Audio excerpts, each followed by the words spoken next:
이 저녁에 함께 은혜 받으실 말씀 마태복음 21장 우리 33절에서 41절까지 말씀을 함께 보시겠습니다.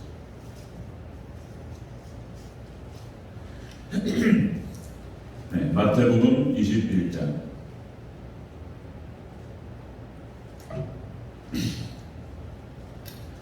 우리 33절에서 41절까지 보겠습니다. 41절 우리 한 절씩 들어가고 41절을 읽겠습니다. 마태복음 21장 33절 제가 읽겠습니다. 다른 한 비유를 들으사 한 집 주인이 포도원을 만들어 산 울타리를 두르고 거기에 집자는 틀을 만들고 망대를 짓고 농부들에게 새로 주고 태우게 했더니 열매 거둘 때가 가까우매 그 열매를 받으려고 자기 농부들이 종들을 잡아 하나는 심히 때리고 하나는 죽이고 하나는 돌로 쳤거늘 다시 다른 종들을 처음보다 많이 보내니 그들에게도 그렇게 하려니와 후에 자기 아들을 보내며 이르되 그들이 내 아들을 존대하리라 하였더니 농부들이 그 아들을 보고 서로 말하되 우리는 상속자니 자 죽이고 그의 유산을 차지하자 하고 이에 잡아 포도원 밖에 내쫓아 죽였느냐. 그러면 포도원 주인이 올 때에 그 농부들을 어떻게 하겠느냐. 그들이 말하되 함께 있습니다. 그들이 말하되 그 악한 자들을 진멸하고 포도는 제때에 열매 바칠 만한 다른 농부들에게 새로 줄지니라. 아멘. 인사하겠습니다. 어진 예수님, 예수님의 평강이 넘치시기를 축원합니다. 아멘. 오늘 함께 읽으신 마태복음 21장 33절 41절 오늘 본문을 토대로 악한 농부들 비유 이렇게 하겠습니다. 악한 농부들 비유라는 제목으로 말씀드리겠습니다. 우리가 지난 시간에 포도원 품꾼 비유를 했죠. 포도원 품꾼 비유를 통해서 그 때와 그 다음에 그 충성된 종들에 대한 얘기들을 함께 나눴습니다. 포도원 품꾼 비유가 천국은 마치 집주인이 품꾼을 얻어 포도원에 들여보낸 집주인과 같다. 하나님께서 하나님의 나라를 세우시고 확장시켜 나가신다. 완성해 나가신다. 그랬죠? 자, 그리고 두 번째로 이른 아침 그리고 3시, 6시, 9시, 11시 품꾼을 하나님께서 그 포도원에 이렇게 보내셨다. 이거는 시대마다 주의 종을 통해서 일하신다 하는 것을 의미한다 그랬습니다. 그래서 우리 한국이 11시 1시간이라는 품꾼이 될 것이다 이런 말씀을 드렸고요. 우리가 충성되게 감당할 때 충성된 종들은 하나님께서 놀라운 상급과 축복을 허락하셨습니다. 그들을 높이시고 그리고 그들에게 모든 주도권을 허락하셨다 이런 말씀 드렸죠. 자, 그렇게 해서 저물 때에 주인이 와서 이들에게 싹스를 준다. 그래서 마지막에 상급을 주신다 이런 말씀을 나눴습니다. 자, 오늘 본문 말씀을 보면은 이제 여기서 좀 반대되는 그런 비유가 되겠습니다. 반대 이제 한쪽 면만 보면 안 되고 한쪽을 접어야 되기 때문에 자, 여기서 다시 말씀드리면 포도원이라고 하는 것은 이스라엘을 말하는 것이고 그리고 교회를 상징하고 그리고 하나님의 나라 천국을 상징한다. 포도원 그랬죠. 그래서 우리 심령의 포도원 그 솔로몬과 술라미 여인이 만나는 공간 아주 그냥 은밀한 것이죠. 우리 심령의 포도원 여러분들 심령의 포도원과 천국을 이루시기를 주 이름으로 축원합니다. 예수님과 함께 하는 공간을 말하는 것이죠. 자, 근데 그곳에 오늘 본문에 보니까 농부들 자 하나님께서 세우셨어요. 그런데 불순종의 저주, 순종의 축복. 그런데 이제 불순종의 형태가 나타났다는 것입니다. 자, 여기서 악한 농부들이 나타났다는 것입니다. 자, 여러분들 교회 안에서 더 큰 악이 발생할 수가 있습니다. 교회 안에서 더 큰 악이 발생할 수 있다. 마지막 종말 때 적그리스도가 교회에서 나온다. 천사가 타락하면 사단이 된다. 이게 이제 교회가 타락하면요 그렇게 무섭습니다. 중세교회가 타락해가지고 그렇게 무서울 수 없었어요. 진짜 완전히 사단짓을 합니다. 사단짓을. 그러니까 우리가 얼마만큼 교회 안에서 우리가 정신 바짝 차리고 그리고 영적인 전쟁을 펼쳐서 우리가 자신을 지키고 그리고 교회를 지켜야 될지 모르겠습니다. 여러분들 우리 대전절교회가 정말 칭찬받는 인정받는 그런 교회가 되기를 주의 이름으로 축원합니다. 오늘 반대편 얘기를 들으면서 우리가 다시 한번 경각심을 우리가 느껴야 될 것 같다. 자, 오늘 한번 쭉 한번 살펴보도록 하겠습니다. 악한 농부들의 비유. 첫 번째로, 자, 농부들이 종들을 죽였다. 예수님께서 말씀하십니다. 구약에 이걸 말씀하시죠. 자, 35절, 36절을 같이 읽겠습니다. 35절, 36절. 시작. 농부들이 종들을 잡아 하나는 심히 때리고 하나는 죽이고 하나는 돌로 쳤거늘 다시 다른 종들을 처음보다 많이 보내니 그들에게도 그렇게 하였는지라. 아멘. 자, 농부들을 포도원 주인이 농부들에게 종들을 보냈다. 이것은 구약 이스라엘에 활동했던 하나님께서 보내셨던 주의 종들을 구약 이스라엘 백성들이 핍박했다. 이것을 예수님께서 비유로 상징으로 말씀하시는 거예요. 구약 이스라엘 백성들이 타락으로 딱 치닫으니까 우상 숭배와 범죄로 하나님을 배반하고 하나님을 떠나버렸단 말이에요. 그러니까 하나님께서 종들을 보내셔서 계속적으로 돌아오라고 말씀하셨어요. 우리가 이제 구약 성경에 나타난 그런 얘기를 지금 예수님께서 이 비유를 통해서 말씀하신다는 것입니다. 자, 그런데 때렸다라고 기록되고 있습니다. 때렸다. 이 농부들이 종들을 때렸다. 이 때렸다라고 하는 말이 원어 뜻에 이런 좀 더 강렬한 표현이 나와요. 원어 뜻은 후려치다는 뜻이에요.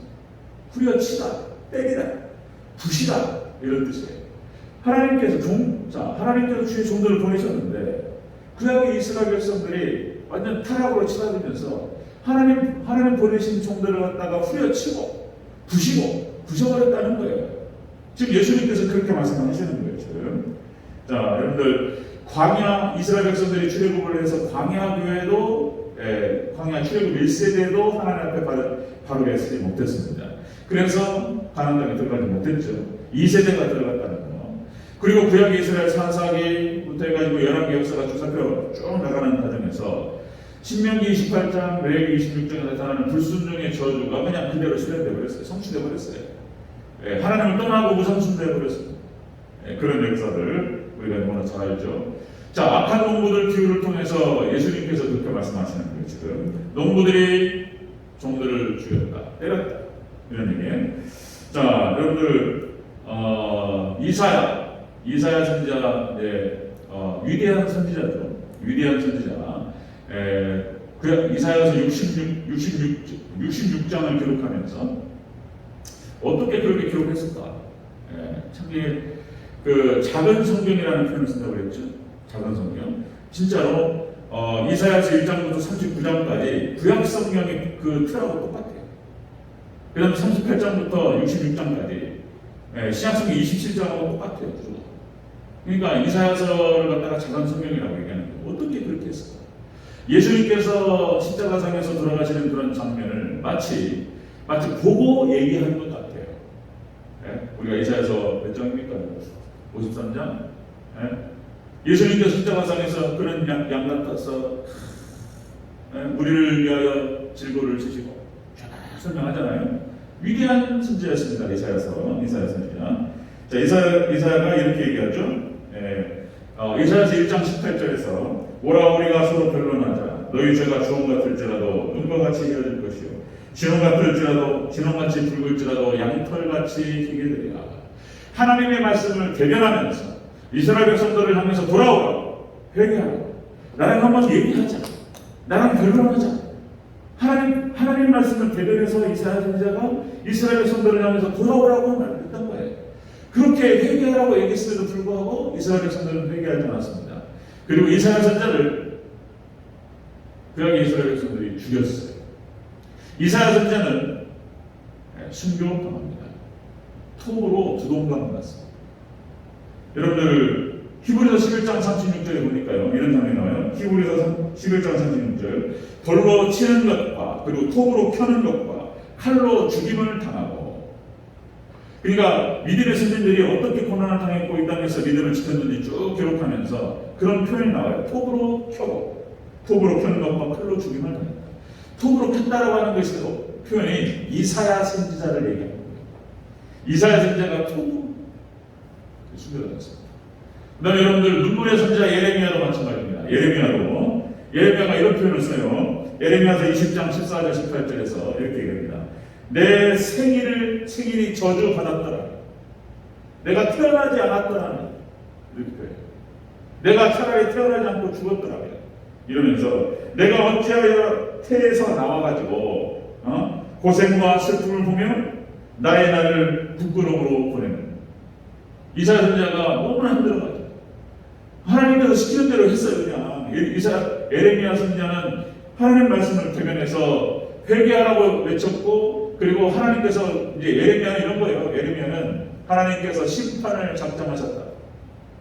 그래서 어떻게 될 것이고, 어디가 망할 것이고, 어디가 죽을 것이고 이런 얘기 해버려요. 그러니까 예레미야 선지자 이제 당시 왕들 돼가지고 예레미야 선지자 이제 고관들이 이스라엘의 이제 직책이 높은 사람들 부정적인 얘기한다고 떠들었어요. 칼을 씌워가지고 지하 감옥에 가서 얼마나 고초를 당했는지 예레미야 선지자 눈물의 선지자라고 할 수 있죠. 예레미야서 20장 8절에 이렇게 합니다. 종일토록 치욕과 모욕을 당했다고 표현했어요. 종일토록 치욕과 모욕을 당했다. 그러기 이스라엘 백성들을 향해서 하나님께서 보내신 구약의 선지자들, 하나님이 심판을 선포하고 회개를 선포했음에도 불구하고 이렇게 이사야는 죽이고 예레미야는 크게 군함으로 올라갔던 거예요. 때리고 이렇게. 여러분 엘리야 선지자 너무나 잘 아시잖아요. 엘리야 선지자. 엘리야도 마찬가지입니다. 엘리야가 3년 반 동안 비가 오지 않은 것을 선포했죠. 그리고는 예레미야도 3년 반 동안 똑같이 고통을 당한 것은 마찬가지입니다. 본인 입에서 3년 반 동안 비가 오지 않으리라고 선포했지만은, 자, 이스라엘 땅에 3년 반 동안 비가 오지 않고 사막화되는 과정에서 엘리야도 힘들었던 거예요. 엘리야를 중심으로 해서 남은 자 7,000명이 바알과 아세라를 섬기지 않고 그렇게 믿음을 지켰는데 남은 자로서 얼마나 힘들었는가. 갈멜산 전투에서 승리하고 이세벨이 죽여버린다고 그러니까 도망가가지고 낙심해가지고 엘리야가 그러잖아요. 하나님 죽여주시옵소서. 저를 데려가시옵소서. 차라리 죽고 싶다. 그렇게 막 낙심을 했어요. 우울증이 오고 막. 엘리야도 그랬던 게 엘리야가 안 죽고 승천했던 사람이잖아요. 그러니까 구약의 이스라엘 백성들이 얼마나 타락했으면 하나님께서 보내신 선자들을 죽이고 때리고 핍박하고 이랬단 말이에요. 지금 예수님께서 그 말씀 하시는 거예요. 그 말씀. 여러분들 교회가 타락하셨어요. 구약 이스라엘 백성들은 구약교회를 말하는 거예요. 구약교회가 타락해버린 거예요. 그냥. 구약교회가 타락해버렸어요. 다시 말씀드리면 천사가 타락해서 사단이 되는 거예요. 교회가 타락하면요 무서워요. 차라리 안 믿는 자들이 타락해가지고 엉망진창 하면은 그런 거 하는 거예요. 근데 교회가 타락하잖아요. 보셨는 거 모르네요. 한번 보셨는 거 모르네요. 제가 서울에 있을 때 제가 성산교회 제 바로 앞에 광성교회 있었어요. 통합체. 광성교회 사태라고 지금 오래된 얘기가 지금도 유튜브 찍으니까 나오더라고요. 10년 넘게 싸웠어요. 10년 넘게. 아우, 뭐 자세한 얘기는 말 못해요. 교회가 한번 타락해가지고 교회가 한번 싸우기 시작하니까 이게 막 재산이 걸리고 막 하다 보니까 막 이게 무서워요. 막 이게 와, 교회가 한번 죄가 들어오니까 중세교회가 그렇게 무서웠다. 중세교회가 그래 우리가 철저하게 사단짓을 한 거예요. 사단짓을. 자, 여러분들 시대가 타락하잖아요. 시대가 타락하고 교회가 타락하는데 거기에 절대로 편성하면 안 됩니다. 비록 고난을 받을지라도 여러분들 예수님과 함께 고난을 받으시기를 주의 이름으로 축원합니다. 그게 살 길이에요. 그게 거기에 편성해가지고 지금 타락으로 흘러가는데 거기에 편성해서 같이 따라가면 건 망하는 길이에요.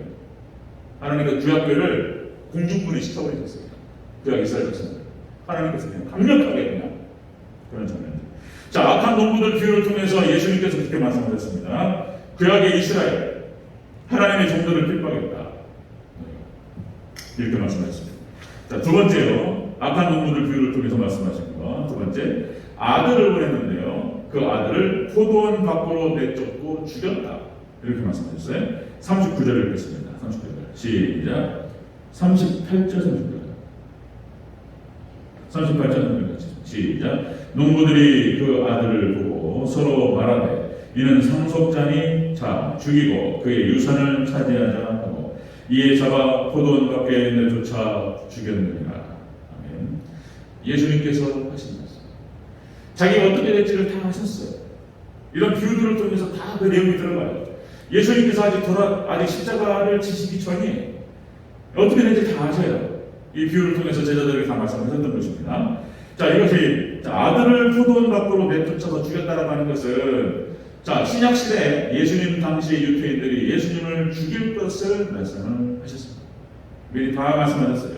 여기서 죽였다라고 했을 때 이 죽이다의 원어 뜻이 아포크테이노 몇 번 나오는 원어인데요. 헬라어 아포크테이노 이게 무슨 뜻이냐면 살해하다, 학살하다 이런 뜻이에요. 살해하다, 학살하다, 도살하다 이런 뜻입니다. 도살하다. 그러니까 이제 구약에서 제사를 지낼 때 번제물을 도살하잖아요. 도살. 예수님 상징하는 거잖아요. 각을 끄는 거예요. 도살. 죽여가지고 숨통을 끊어가지고 각을 끄잖아요. 목과 팔다리를 자르고 이런 거예요. 배를 가르고 내장을 다 빼고 피를 다 쏟고 그래 태워버려요. 이게 번제. 모든 죄를 갖다가 그 번제물에다가 다 전가시키고 그렇게 해서 그 제목을 완전히 불살라버리는 거예요. 거기서 죄가 사해진다라고 하는 거죠. 예수님께서 이렇게 학살을 당하셨다는 거예요. 학살당하셨다. 도살을 당하셨다 그런 뜻입니다. 예수님께서 죽으실 때에 당시 유대인들이 어떻게 했는가 예수님께 대해서 우리가 이제 복음서에 잘 나타납니다. 복음서에 마태복음 26장 3절 4절에서 이런 표현이 나와요. 그때 대제사장들과 백성의 장로들이 가야바라 하는 대제사장의 관정에 모여서 예수를 흉계로 잡아 죽이려고 의논하되 어떻게 잡아 죽일 것인가를 상의했습니다. 그 표현이 나와요. 마태복음 26장 3절 4절.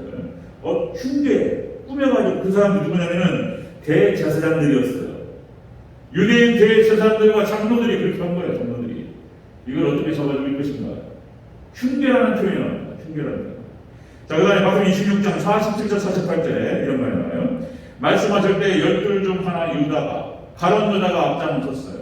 그리고 그 뒤에 따라갔던 사람들이 파송된 큰 무리가 그것도 대제사장과 백성의 장로들에게서 파송된 대제사장들과 장로들에게서 파송된 큰 무리가 칼과 몽치를 가져요. 예수님을 잡겠다고 몽둥이, 칼 이런 거 들고 도끼 막 이런 거 들고 찾아온 거예요. 자, 몽치를 가지고 그와 함께 가야 된다. 자, 마태복음 26장 마지막에 66절에서 이렇게 표현합니다. 자, 빌라도가 물어보죠. 빌라도가 이제 바나바라고 하는 살인자와 누구를 놓아줬거나 그랬더니 이스라엘 백성들이 뒤에서 다 선동했어요. 대제사장들과 장로들과 바리새인과 사두개인들이 뒤에서 다 주동해버렸어요. 막 외치기 시작합니다. 외치기 시작해요. 그는 사형에 해당되리라. 바나바를 놔주고 예수를 십자가에 못 박아라. 이런 얘기를 한다는 거죠. 그리고 막 소리 지르기 시작했습니다. 사형에 해당된다. 그리고는 이에 예수의 얼굴에 침을 뱉으며 주먹으로 치고 예수님을 손바닥으로 때리고 침을 뱉고 예수님에 대해서 그렇게 했던 것입니다. 지금 종말 이 시대에 찾아와서 여러분들 구약시대도 마찬가지였고 그리고 신약 유대인 당시도 마찬가지였습니다. 하나님께서 보내셨던 구약의 선지자들을 이렇게 핍박했습니다. 그리고 심지어는 하나님의 아들이신 하나님이신 예수님도 이렇게 대우를 했던 거예요. 신약의 유대인들의 모습이 바로 이런 모습이었습니다. 이것이 여러분들 역사가 반복됩니다. 이것은 마지막 종말 때 어떤 형태로 예수님을 핍박하고 예수님의 제자들, 예수님의 몸되신 교회를 어떻게 핍박할지를 갖다가 미리 말씀하시는 거예요. 역사는 반복되고 있어요. 구약, 신약, 그리고 종말의 시대 정확하게 돌아오고 있습니다. 자, 어저께 우리 남성교회 야유회를 갔는데 거기 안면도의 그 횟집 사장님이 깜짝 놀랐는데 어디를 가야 될지 많으니까 이렇게 둘러보다가 어떻게 이제 이만기 집사님 그랬잖아요. 어떻게 하다 보니까 교인을 만났잖아요. 사장님이 교인이에요.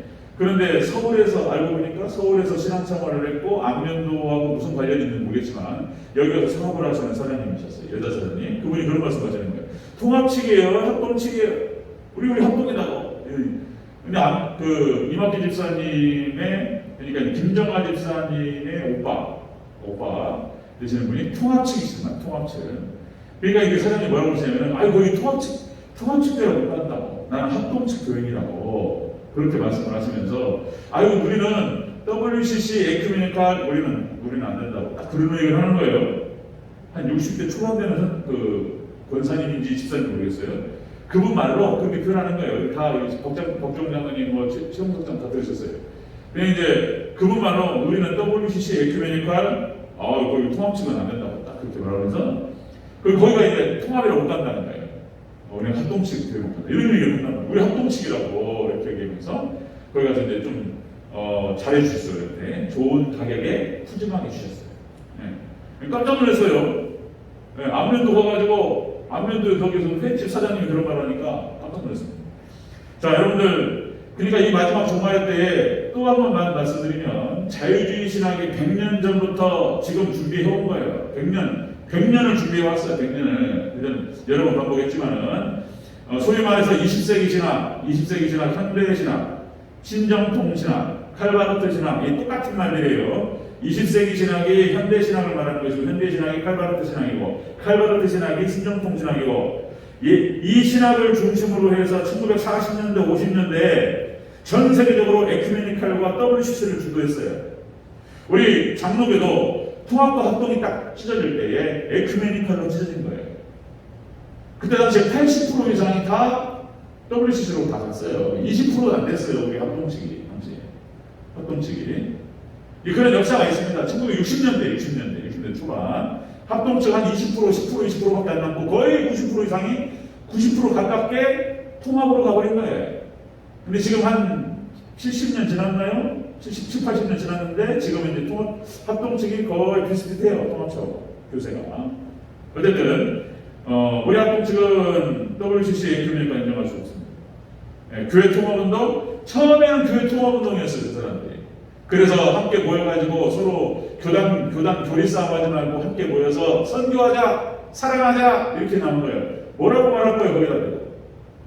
그런데 거기에 막 잡동사니가 다 모이는 거예요. 미안하지만 여러 가지 이상한 교단들도 다 모이고 우리는 어렵다. 합동측에서 어렵다, 우리는 함께할 수 없다라고 했던 사람들이 합동으로 모인 거예요.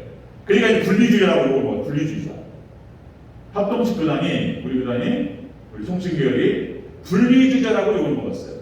그런데 그때 함께할 수 없다라고 하는 이유 중에 뭐였냐면 저 사람들은 반드시 종교 다원주의로 갈 가능성이 크다 이렇게 얘기했어요. 종교 다원주의 아니나 다를까 20세기 딱 지나고 21세기 딱 넘어가면서 종교 다원주의로 가버렸어요. 종교 다원주의로. 그래서 이제 에큐메니칼 운동 자체가 이렇게 해서 교회 통합 운동으로 시작하지만 자유를 부르는 거예요. 이제 뭐 불교, 캐톨릭, 뭐 힌두교 해가지고 종교 다원주의로 가버렸습니다. 거의 이단입니다, 이단. 절대로 있을 수 없는 일이죠. 자, 이렇게 마지막 때가 되다 보니까 이런 식으로 해서 교회가 타락합니다. 100년을 사단이 준비해왔고 그리고 여기에 편성해서 타락으로 치닫고 있습니다.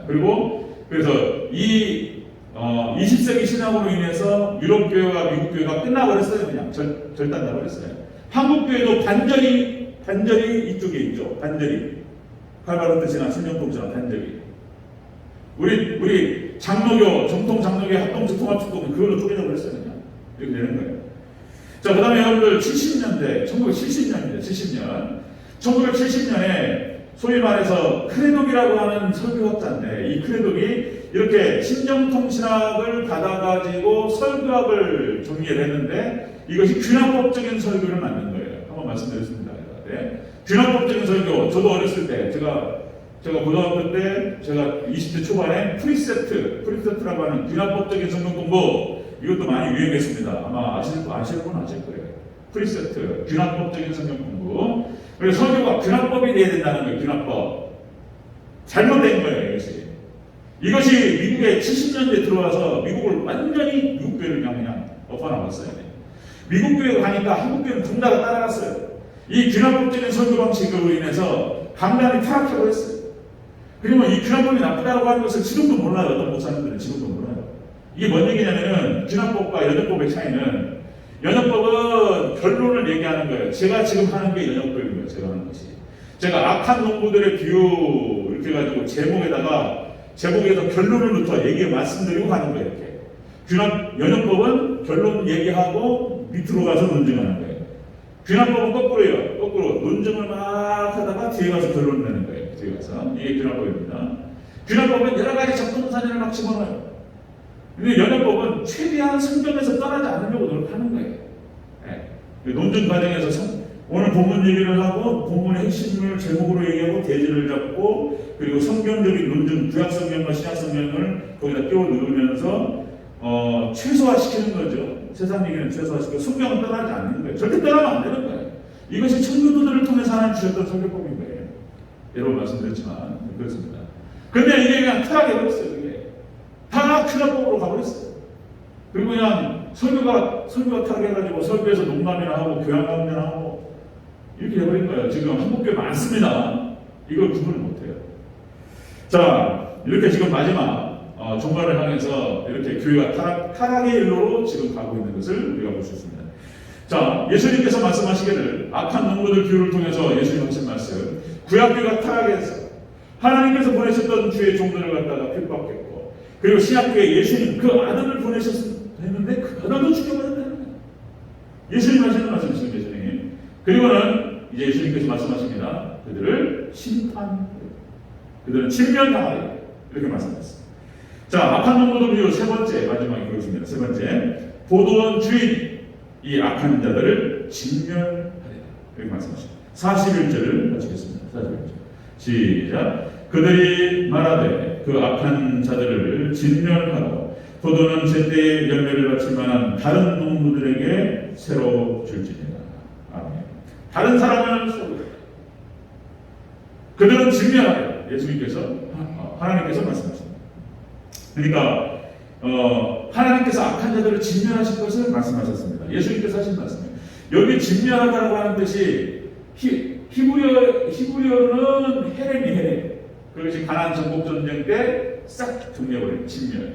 그리고 이게 헬라어로는 아폴리미라는 표현으로 이게 멸망시키다, 말라 죽이다, 이런 뜻이에요.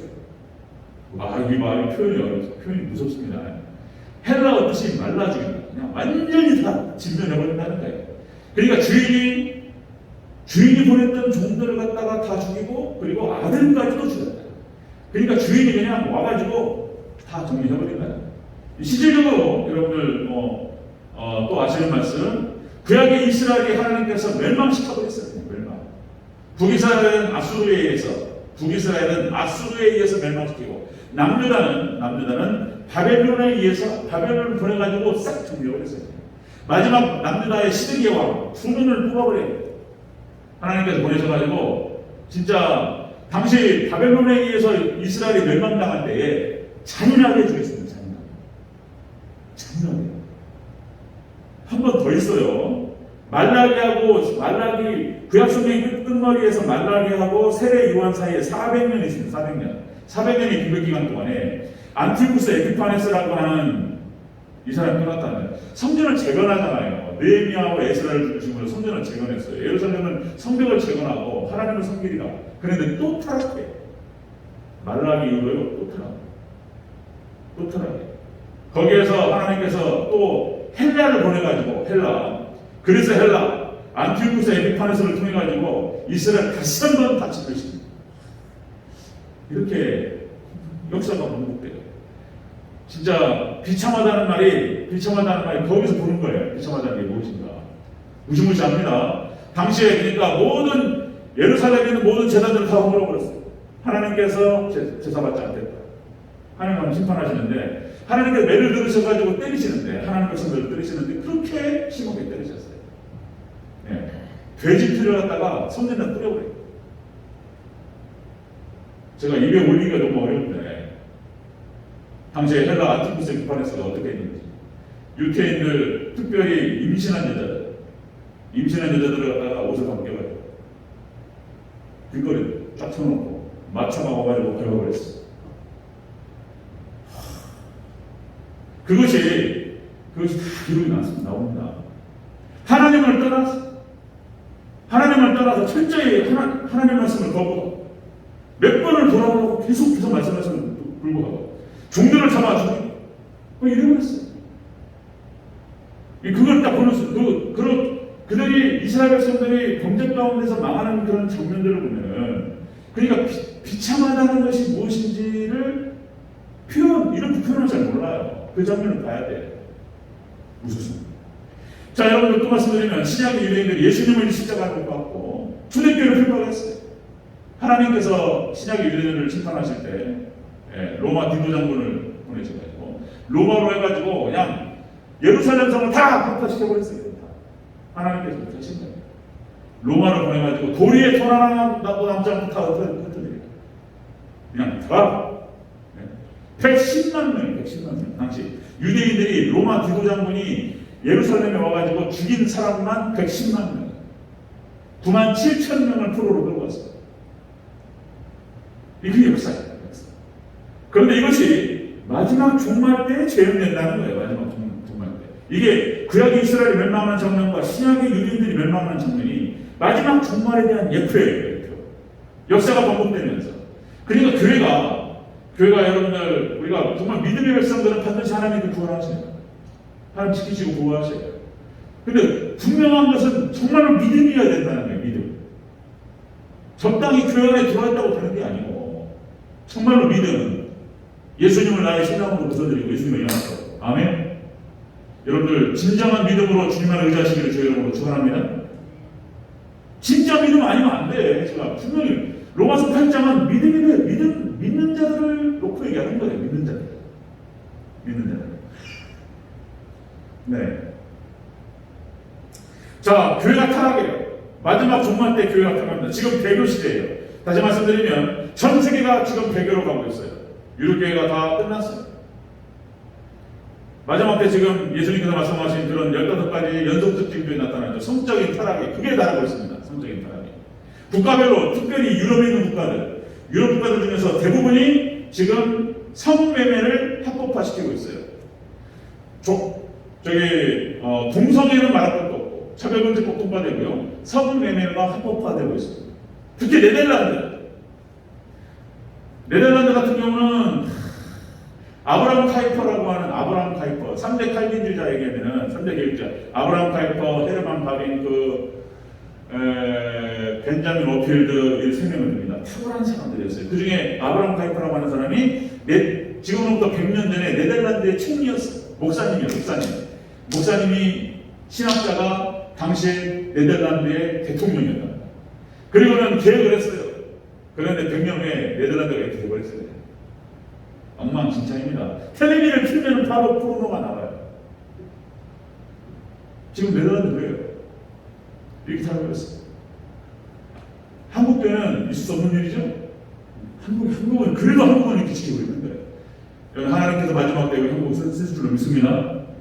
지금 다 타겠어요. 유럽이 다 망해버릴 거예요. 미국이 거의 다 망하고 있어요. 미국 엉망진창이에요.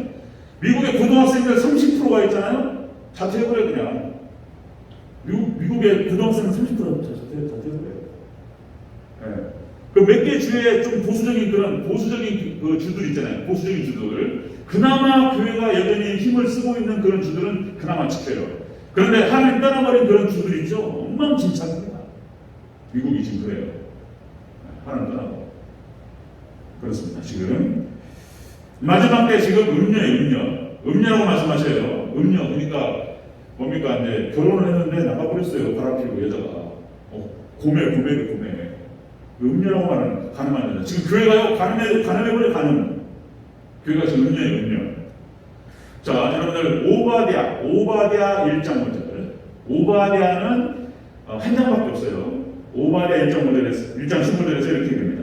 여호와께서 만국을 벌할 날이 가까웠으니 네가 행한 대로 너도 받을 것인즉 네가 행한 것이 네 머리로 들어갈 것이다. 행한 대로 심판하리라. 두 번째 갈라디아서 6장 7절 스스로 속이지 말라. 하나님은 업신여김을 받지 아니하시나니 사람이 무엇으로 심든지 그대로 거두리라. 아멘. 심은 대로 거둡니다. 쉬운 대로 거두고 행한 대로 심판하신다 말씀하셨어요. 이게 자업자득이라는 표현을 제가 했는데 자기가 쉬운 대로 그대로 거두는 거예요. 제 얘기가 아니에요. 성경님 표현입니다. 자, 요한계시록 22장 12절. 요한계시록 22장 12절. 보라, 내가 속히 오리니 내가 줄 상이 내게 있어 각 사람에게 그가 행한 대로 갚아주리라. 아멘. 그러니까 이게 행한 대로라고 하는 것이 우리 믿음으로 구원받잖아요. 믿음과 행함은 다른 게 아니에요. 같은 거예요. 같은 겁니다. 그 사람 믿음이 있기 때문에 행함이 나오는 거예요. 그 사람의 중심에 있는 것들이 밖으로 나오는 거예요. 분명히 하나님께서는 행한 대로라고 말씀하세요. 믿음으로 구원받지만 행한 대로. 자, 여러분들 다시 말씀드립니다. 지금 시대가 타락하는 시대예요. 지금 한국교회도 코로나로 인해가지고 그냥 50% 제가 말씀드렸죠. 지금 전화 통화 안 해봤는데 이제 제가 제 친구 공릉동에 예수사랑교회 700명, 800명 모이는 교회였습니다. 그런데 코로나 끝날 때쯤에서 저희 몇 명이 될까요? 300명이 안 된다고 했어요. 대회 때 300명 안 됩니다. 지금 좀 회복되는지 모르겠어요. 이제 회복이 될 것이라고 생각하고 그렇게 하는데 서울은 좀 심한 것 같아요. 힘들고. 그러니까 지금 교회가 어렵습니다. 마지막 종말의 때 예수님 말씀하신 거 다시요. 예수님께서 믿음을 보겠느냐. 마지막 때는 노아의 때와 같으리라. 그러니까 마지막 때 대교로 흘러가요. 그런데 이렇게 대교로 흘러가면서 쭉 떨어져요. 그런데 이제 예수님께서 재림하시기 전에 한 번 피크가 있어요. 피크. 한번 하나님께서 이른비와 늦은비를 주시고 성령을 갖다 뿌려버립니다. 마지막 택한 백성들은 여기서 쫙 살아납니다. 마지막 한 번 기회가 있어요. 지금 계속 떨어지는 상황이에요. 떨어지는 시대입니다. 자, 교회가 타락하고 구약의 이스라엘 백성들이 타락할 때 여러분들 남은 자 7,000명이었어요. 7,000명. 신약의 유대인들이 타락할 때 초대교회 몇 명들, 초대교회 몇 명하고 그 다음에 당시 이방인들을 중심으로 해서 몇 명밖에 없었어요. 마지막 종말 때 똑같습니다. 마지막 종말 때도 많지 않다라고 하는 거예요. 마지막 종말 때. 이걸 지금 예수님께서 경고 말씀을 주시는 것이고. 자, 여러분들 시대가 타락하는 시대에 우리가 이 타락에 편승해서는 안 되고 우리 여러분들 영적인 전투에 승리하셔야 됩니다. 아멘. 아멘. 한번 크게 하겠습니다. 아멘. 크게 해주세요. 아멘. 지금 그러니까 영적으로 져가지고 적당히 물질 좀 손해보고 이 정도가 아니고 이거 큰일 나는 수가 잘못되는 수가 있어요. 이게 지금 이렇게 말씀 보면은 영적으로 구약의 이스라엘 백성들이 영적인 전투에서 실패해가지고 우상 숭배하고 세상을 섬기고 이러잖아요. 하나님께 두드러 맞잖아요. 신약의 유대인들이 이렇게 당시에 세상성이라는 표현, 세상성. 그냥 우상 숭배로 가버려요. 그냥 세상성, 세상의 권력과 천국은 별로 압니다. 천국은 중요하지 않고 당장 이 세상에서 권력을 얻고 물질을 얻고 내 지체가 높아지고 여기에 온통 관심이 있는 거예요. 자기 인기를 잃어버리면 안 돼요. 예수님이 인기가 올라가니까 그것을 못 참아가지고 그런 거잖아요. 그죠? 대체 어떤 놈이 나타나가지고 막 구름대같이 예수님 쫓아다니고 그러니까 바리새인과 자기 사두개인과 대제사장들 얘네들이 막 정신없는 거잖아요. 지금 뭐예요 저게. 시기 질투. 눈이 멀어버렸어요. 그냥 저거 죽여야 되겠다. 그렇게 된 거예요. 세상성이에요. 세상성. 마지막 때도 똑같습니다. 물질로 우상숭배 타락. 그래서 우리가 마지막 때 어떻게 우리 믿음을 지킬 것인가. 우리가 이제 예수님 하나님께서 여러 각도로 말씀하세요. 하나님께서 잘하면 이런 엄청난 상복을 주실 것이다. 긍정적인 부분을 부각시키시고 또 오늘 본문에서 뭔 얘기냐면 너희가 잘못하면 큰일 난다. 이런 얘기 하시는 거예요. 오늘 본문 통해서. 잘못하고 구약의 이스라엘이 신약의 유대인들이 잘못했을 때 어떻게 됐는가. 하나님께 얼마나 그러나 버리지는 않아요. 또 이게 그것이 바로 로마서 9장, 10장, 11장이에요. 성도의 견인교회에 나온 건데 8장에서 그 선포하고 자 8장에서 성도의 견인 이걸 갖다가 얘기하시고 자 그러면 이제 성도 그러니까 하나님께서 절대로 버리지 않는다 이거를 예로 드는 사람들이 유대인들 이스라엘 백성들. 그리고 9장과 10장과 11장에서 하나님이 어떻게 유대인들을 건지실 것인지 그걸 설명하는 것이 9장, 10장, 11장이에요. 나중에 말씀드리겠습니다. 버리진 않는데 그 두드러 맞는 게 보통 두드러 맞는 게 아니에요. 그 고통이라고 하는 것은. 그렇습니다. 오늘 마지막 때 배교의 시대가 흘러가고 타락을 갑니다. 이때 정말 우리가 깨어서 기도해야 될 줄로 믿습니다. 아멘. 기도하고 사명 감당하고 이 마지막 때 그 사람을 통해서 기도하는 사람. 그 기도하고 연결되잖아요. 마지막 때 믿음을 보겠느냐? 예수님께서 교훈을 말씀하시잖아요. 기도 안 한다는 거잖아요. 그래서 노아의 때와 같으리라. 그래서 그 노아의 때와 같아지는 그 이유가 뭐냐면 기도를 안 하기 때문에 그런 기도. 영적인 감각을 잃어버리고. 그러나 우리가 깨어서 그 지나고 기도하면 승리할 줄로 믿습니다. 아멘. 그래서 우리 대전교회 마지막까지 정말 기름을 준비한 다섯처럼 믿음을 잘 준비하고 예수님께 인정받고 칭송받는 저와 여러분 되시기를 주의 이름으로 축원합니다. 아멘.